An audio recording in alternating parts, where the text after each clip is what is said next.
কসবায় পৃথক মাদক বিরোধী অভিযানে ১৭২ কেজি গাঁজাসহ ২ কারবারি আটক। মোহাম্মদ সবুজ খান জয়ের তথ্যচিত্রে থাকছে বিস্তারিত।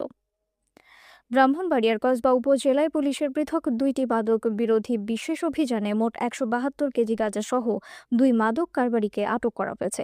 শনিবার ভোররাত প্রায় ৩টার দিকে কসবা থানা পুলিশের পরিচালিত অভিযানে তাদের আটক করা হয়।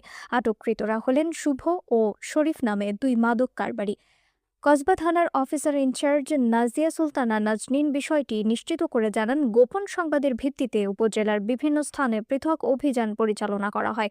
অভিযানের সময় বিনাউটি ইউনিয়নের চাপিয়া গ্রাম থেকে একটি পিকআপ সহ ৩৫ কেজি গাঁজা জব্দ করা হয়।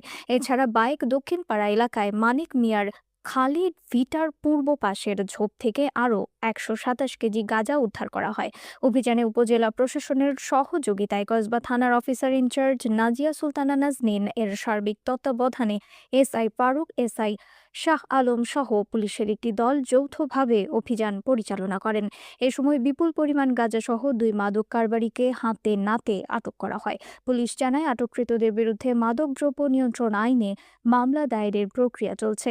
পাশাপাশি তাদের সঙ্গে জড়িত অন্যান্যদের শনাক্ত করে গ্রেপ্তারের জন্য অভিযান অব্যাহত রয়েছে। ঘটনার পর থানায় আয়োজিত এক ব্রিফিংয়ে ওসি নাজিয়া সুলতানা নাজনীন সাংবাদিকদের বলেন, কসবাকে মাদকমুক্ত করতে পুলিশ জিরো টলারেন্স নীতিতে কাজ করছে। মাদকের বিরুদ্ধে এই অভিযান অব্যাহত থাকবে। ৩৭ কেজি গাঁজা আমরা বাইক ইউনিয়ন থেকে উদ্ধার করেছি।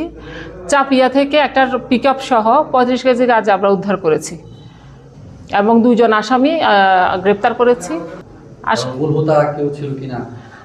আসামি হচ্ছে শরীফ আর উনি হচ্ছেন